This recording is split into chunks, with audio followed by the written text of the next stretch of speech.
चेन्नई में विजय की party TVK के दफ्तर के बाहर जो कार्यकर्ता जुटे, उन्होंने अचानक नारेबाजी तेज करते हुए वहां भी उन्होंने जश्न मनाना शुरू कर दिया, क्योंकि खबर आई कि कांग्रेस के अलावा कुछ और पार्टियों ने भी विजय को सरकार बनाने के लिए समर्थन देने का ऐलान कर दिया। इसके बाद टीवीके के समर्थकों को विजय के सीएम बनने का रास्ता साफ होते दिखने लगा। 234 सदस्य हैं तमिलनाडु की विधानसभा में। 108 सीटों पर टीवीके ने जीत हासिल की है। सबसे बड़ी पार्टी तो बन गई, लेकिन बहुमत के आंकड़े से थोड़ी सी दूर रह गई। 118 का बहुमत का आंकड़ा, 108 उसको मिले। विजय ने राज्यपाल से मिलकर सरकार बनाने का दावा पेश किया था, लेकिन वो राज्यपाल को यह भरोसा नहीं दिला पाए थे कि उनके पास 118 विधायकों का समर्थन है, जिसके बाद राज्यपाल ने उन्हें शपथ दिलाने से पहले सरकार बनाने के लिए जरूरी आंकड़े साबित करने को कह दिया था। तो कांग्रेस ने तो शुरुआत में ही विजय को समर्थन देने का ऐलान कर दिया था, लेकिन कांग्रेस के पास है सिर्फ 5। विजय के 108 के साथ कांग्रेस के 5 विधायक जुड़ गए, आंकड़ा 113 का हो गया। जरूरत 118 की थी। तो टीवीके ने डीएमके गठबंधन की बाकी पार्टियों से भी बात करनी शुरू की। डीएमके गठबंधन यानी स्टैलिन की पार्टी वाला गठबंधन, जिसमें कांग्रेस, लेफ्ट पार्टियां ये सब शामिल थीं। कांग्रेस ने तो समर्थन देते हुए यह शर्त भी रखी थी कि विजय सांप्रदायिक ताकतों को सरकार से दूर रखेंगे, यानी एआईएडीएमके गठबंधन वाली पार्टियों की तरफ उनका इशारा था। उसमें बीजेपी भी शामिल है, हालांकि बीजेपी का एक ही विधायक है।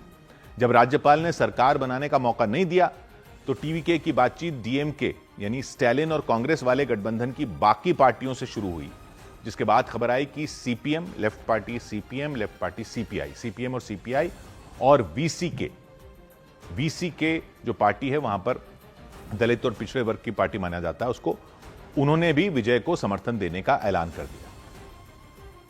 सीपीएम के पास भी 2 विधायक हैं, सीपीआई के पास भी 2 विधायक हैं और वीसीके के पास भी 2 विधायक हैं। 2 यानी तीनों के मिलाकर हो गए 6, और कांग्रेस के 5 विधायकों के साथ जुड़कर हो गए 11।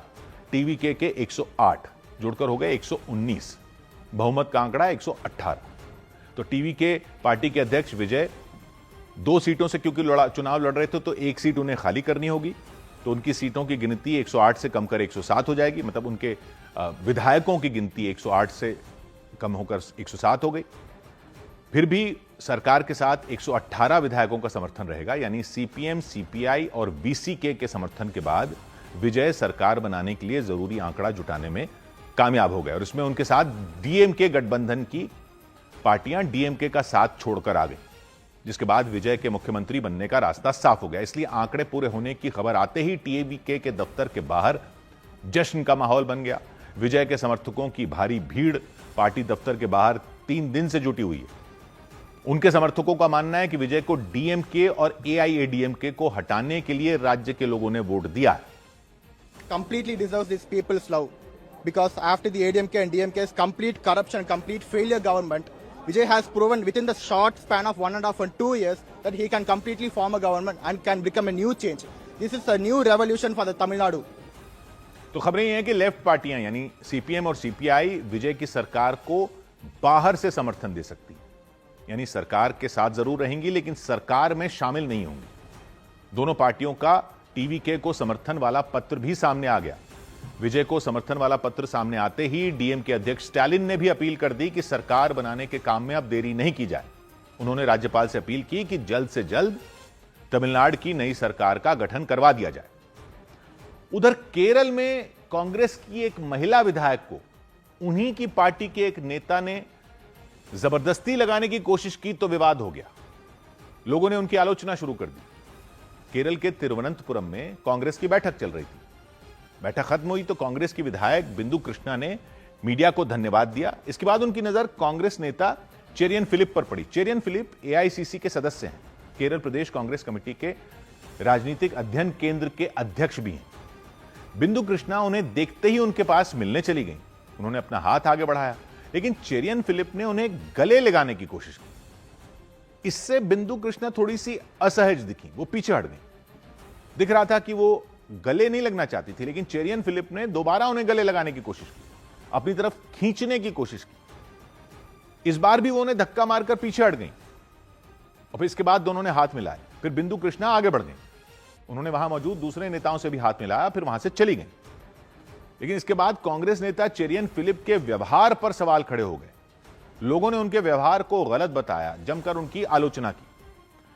इधर मध्य प्रदेश के इंदौर में बीजेपी के एक नेता से मारपीट के मामले में 2 ट्रैफिक पुलिसकर्मी सस्पेंड कर दिए गए। मध्य प्रदेश के इंदौर में बीजेपी के एक नेता से बदतमीजी करने के आरोप में 2 ट्रैफिक पुलिसकर्मियों को सस्पेंड कर दिया गया। ट्रैफिक टीआई को लाइन हाजिर कर दिया गया। उन पर आरोप है कि उन्होंने बीजेपी नेता और कार्यकर्ताओं से मारपीट की। राजस्थान के कोटा में एक रिटायर्ड अधिकारी के घर से लाखों रुपए के गहने और 90,000 रुपए कैश चोरी हो गए। अधिकारी के मुताबिक वो किसी काम से बाहर गए थे, तभी चोर ने उनके घर से सोने चांदी के कई कीमती गहने उड़ा लिए। जानकारी मिलने पर उन्होंने थाने में इसकी शिकायत दर्ज करवाई। जम्मू कश्मीर के पुंछ जिले में एक मदरसे में पढ़ने वाले 2 लड़कों पर एक स्कूटर चोरी करने का आरोप लगा। दोनों लड़के चोरी छिपे सड़क पर खड़ा स्कूटर ले जाते दिखे। सीसीटीवी वीडियो की मदद से उनकी पहचान हुई और उनके खिलाफ शिकायत की गई। जम्मू कश्मीर के किश्तवाड़ जिले में चशोटी गांव के कुछ लोगों ने आरोप लगाया कि सारे जरूरी दस्तावेज जमा करने के बाद भी उनके परिजनों के मृत्यु प्रमाण पत्र नहीं बनवाए गए, जिससे उन्हें कई तरह की परेशानियों का सामना करना पड़ा। बीते साल अगस्त में किश्तवाड़ के चशोटी गांव में बादल फटने की घटना में 60 से ज्यादा लोगों की मौत हो गई थी।